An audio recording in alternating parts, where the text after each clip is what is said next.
Health insurance लेने की सोच रहे हो? फिर तो जर्नी रफ होने वाली है।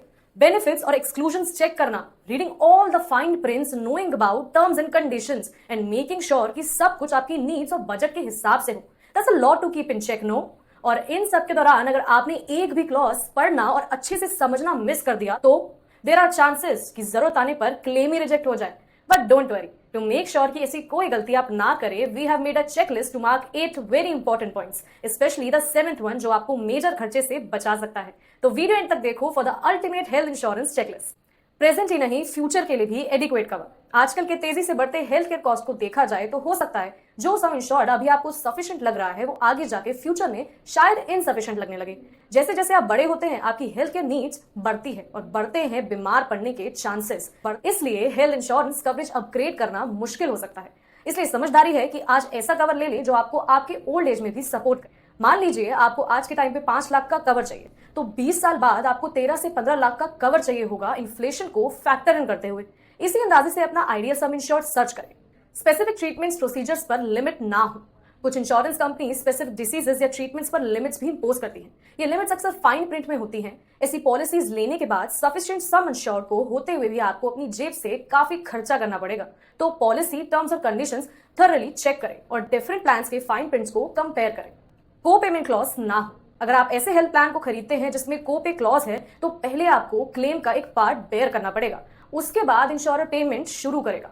इसलिए को पेमेंट क्लॉज के बिना पॉलिसी खरीदना बेहतर है। अगर ऐसी पॉलिसीज ना मिले तो लोएस्ट को पे वाली पॉलिसी को चूज करें ताकि out of pocket expenses minimum रहे। सारे डे केयर प्रोसीजर्स कवर्ड हो। डे केयर प्रोसीजर्स वो मेडिकल प्रोसीजर्स या सर्जरी होती है जिनमें पहले लंबी हॉस्पिटल स्टे की जरूरत होती थी, लेकिन अब मेडिकल टेक्नोलॉजीज के डेवलपमेंट्स की वजह से ये कम से कम 24 घंटे में कंप्लीट हो जाती है। एग्जांपल के तौर पर chemotherapy, radiotherapy, eye surgery, colonoscopy जैसे प्रोसीजर्स।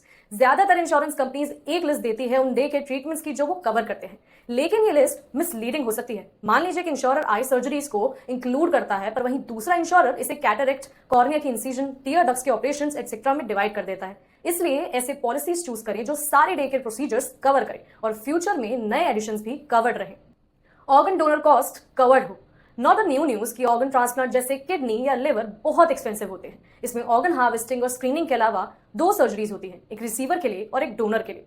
हेल्थ इंश्योरेंस आपके हॉस्पिटलाइजेशन एक्सपेंसेस तो कवर करेगा ही रिसीवर के लिए अगर आपको ऑर्गन डोनेशन की जरूरत हो, लेकिन डोनर के एक्सपेंसेस कवर नहीं होंगे, जैसे organ screening cost, pre hospitalisation test, surgery cost, post hospitalisation recovery expenses, complication के कॉस्ट भी etcetera. In such a case ये एक्सपेंसेस आपको अपने पॉकेट से पे करने पड़ते हैं। यहाँ सेवियर है ऑर्गन डोनर कवर। इस एड ऑन से ये एक्सपेंसेस भी कवर हो सकते हैं। Restoration benefit. आजकल के एस्केलेटिंग मेडिकल कॉस्ट के साथ ये मुमकिन है कि आप अपना पूरा सम इंश्योर्ड एक ही मेजर हॉस्पिटलाइजेशन में यूज कर लें। अगर ऐसा होता है तो आपके पास बाकी साल के लिए हेल्थ कवरेज नहीं रहेगा। अगर आप फैमिली फ्लोटर प्लान के अंदर कवर्ड हैं तो आपके साथ बाकी फैमिली मेंबर्स भी पूरा साल कवरेज के बिना रहेंगे।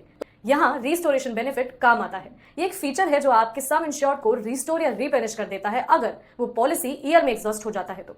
ये फीचर कुछ पॉलिसीज में इनबिल्ट होता है और कुछ में एड ऑन बेनिफिट के रूप में अवेलेबल है। रिस्टोरेशन बेनिफिट इंश्योर करेगा कि आप या आपके family members in case of floater coverage के बिना ना रहें। या रिस्टोरेशन का प्रोसेस और एक्सटेंट इंश्योरर और प्रोडक्ट के हिसाब से वैरी कर सकता है, इसलिए ये समझ बहुत जरूरी है कि रिस्टोरेशन कब और कैसे ट्रिगर होगा। रूम रिलेटेड कैप ना हो। ज्यादातर हेल्थ इंश्योरेंस प्लान्स जिनके सम इंश्योर्ड 5 लाख से कम होते हैं उनमें रूम रेंट लिमिट्स होती हैं और ये रूम रेंट लिमिट सिर्फ आपके रूम कॉस्ट को ही नहीं आपके हॉस्पिटल बिल को भी अफेक्ट करती है। अगर आप ऐसे हॉस्पिटल रूम में एडमिट होते हैं जिसका रेंट आपके एलिजिबल रेंट से ज्यादा है तो इंश्योरर रूम चार्ज का डिफरेंस डिडक्ट करेगा, साथ में सारे एसोसिएट मेडिकल कॉस्ट भी प्रोपोर्शनेटली डिडक्ट करेगा। इसलिए ऐसी पॉलिसीज चूज करें जिसमें फाइनेंशियल लिमिटेशंस ना हो।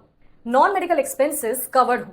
Health insurance plans usually consumables cost जैसे mask, gloves, cotton swab etcetera cover नहीं करते। ये एक्सपेंसेस आपको अपनी पॉकेट से देने पड़ सकते हैं। अगर आप कंज्यूमेबल्स कवर को ऑप्ट करते हैं तो ये एक्सपेंसेस भी कवर हो सकते हैं।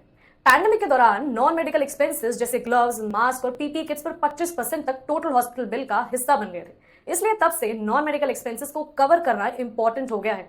याद रहे, जब आप या आपके फैमिली मेंबर्स हॉस्पिटलाइज्ड हो तो लास्ट थिंग जो आप चाहेंगे वो है इंश्योरर का क्लेम रिजेक्ट करना या सिर्फ पार्ट पेमेंट करना डिस्पाइट हैविंग एडिक्वेट कवर।